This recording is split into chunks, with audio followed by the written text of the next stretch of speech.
جو کچھ بھی آسیہ اور بطول کے ساتھ ہوا ہے نا، تو اس کے بعد اب جا کر آسیہ کو سبق ملے گا کہ یار میں نے کتنی بڑی غلطی کر دی۔ اگر میں اس وقت جو ایسا قدم نہ اٹھاتی تو آج میری بیٹی جو ہے وہ خوش بھی ہوتی ارمان کے ساتھ، اسے کسی قسم کی کوئی پرابلم نہ ہوتی۔ اب یہ لوگ در بدر ٹھوکریں کھا رہے ہیں، ان کے پاس چھت تک نہیں ہے، تو کیا ان کو جو ہے وہ ٹھکانہ راہ دے سکتی ہے؟ آنے والے ساتھ میں آپ لوگوں کو دکھایا جائے گا کہ زریون جو تھے بہانہ بنا کر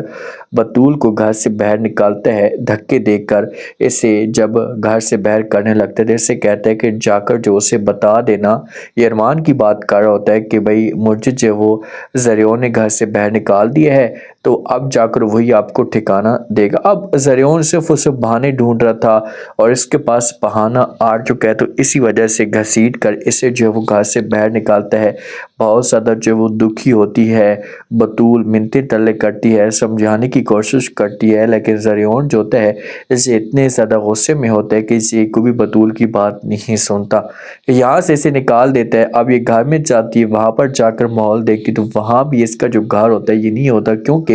وسیم نے جو گھر تھا یہ گروی رکھوا دیا تھا۔ اسی وجہ سے وہاں پر بھی اس کے لیے معاملات خراب ہو جاتے ہیں۔ جو سدرا کام کرتی ہے نا، تو ماں کو بڑا غصہ آتا ہے نرمین کو، اور یہ مارنے کی کوشش کرتی ہے۔ سدرا اتنی تانگ ہو جاتی ہے کہ یہ سوسائڈ بھی کرنے لگتی ہے، تو کبیر راہ والے یہ دونوں سمجھاتے ہیں، اور کبیر نرمین کے ساتھ آ کر بات کرتا اور کہتے ہیں کہ خدا نے جو وہ سلطان جیسے شیطان بندے سے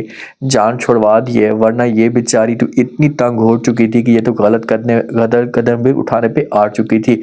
شکر کریں کہ رہا تھی، اور رہا کی وجہ سے سب کچھ بہتر ہوا ہے۔ تو نرمین جب یہ باتیں سنے گی تو نرمین کو اس معاملے پہ بہت سا دکھ ہوگا، نرمین کو اس معاملے پہ بڑا احساس ہوگا کہ یار میں کیا کر رہی تھی، اتنی بڑی غلطی میں کر رہی تھی، مجھے اس بارے میں پتہ بھی نہیں تھا۔ اگر میں ایسا قدم نہ اٹھاتی تو کبھی بھی ایسا نہ ہوتا۔ جس کے بارے میں غلط سوچ رہی تھی، جس کو میں سوتیلیوں جیسا پیار دے رہی تھی، وہ میرے ساتھ سیریس ہے، اور جس کو میں اپنا سمجھ رہی تھی وہ مجھے اندر سے اتنا بڑا نقصان پہنچانے کی کوشش کری ہے۔ تو کبیر سمجھائے گا ابھی بھی آپ کے پاس وقت ہے، آپ سدھر جائیں اور یہ سب کچھ کرنا چھوڑ دیں، ورنہ آپ کو اس سے بہت بڑا نقصان ہو سکتا ہے، اور آپ کو جو وہ ایک بڑی جو وہ تکلیف کا سامنا کرنا پڑ سکتا ہے۔ تو نرمین جائے گی،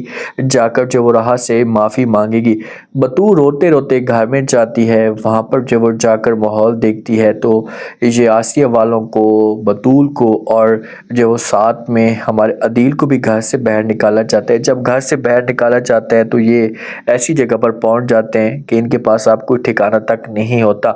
تو بطول جو ہوتی ہے یہ روتی ہے، اسے بھی اپنی داستان بتا دیتی ہے، اور ادھر جو وہ عدیل بھی سب کچھ بتا دیتے ہیں۔ لیکن وسیم کو اس بات کی ٹینشن ہوتی ہے، اور یہ اپنے بیٹے کے ساتھ بات کرتا ہے اور کہتا ہے کہ بھائی عدیل اب سکون کے ساتھ نہیں بیٹھے گا، کچھ نہ کچھ کرنے کی کوشش کرے گا۔ تو زریون جو ہوتا ہے نا، اسے اپنے والد کو کہتا ہے کہ پاپا جانی وہ کیا کر لے گا، آپ اس بات کی ٹینشن بالکل بھی نہ لیں، کچھ بھی نہیں کر سکتا، اس کے بس میں کچھ بھی نہیں ہے، اگر کچھ کرنے والا ہوتا تو وہ کب کا کر چکا ہوتا، لنگڑا بے بس ہے اور اس میں اتنی ہمت نہیں ہے۔ لیکن عدیل جو ہے نا، یہ آسیہ کے ساتھ بات کرتا ہے، آسیہ کو سمجھانے کی کوشش کرتا ہے، آسیہ کو کہتا ہے کہ تم نے بہت بڑی غلطی کر دی ہے، اگر تم ایسا نہ کرتے تو کبھی بھی ایسا نہ ہوتا، کاش کہ تمہیں جو وہ اس وقت اس بات کا احساس ہو جاتا ہے جس وقت تم جو وہ زریون اور بطول کے آپس میں منگنی کروا رہی تھی، کتنی بڑی غلطی کر دی ہے، اگر تم ایسا نہ کرتی تو کبھی بھی ایسا نہ ہوتا۔ جس وقت آسیہ یہ باتیں سنے گی تو آسیہ بہت سا دکھی ہو جاتی ہے، اس کی آنکھوں میں آنسو بھی ہوتے ہیں۔ اب زریون جو انجوائے کر ہوتا ہے، لیکن عدیل جو ہے نا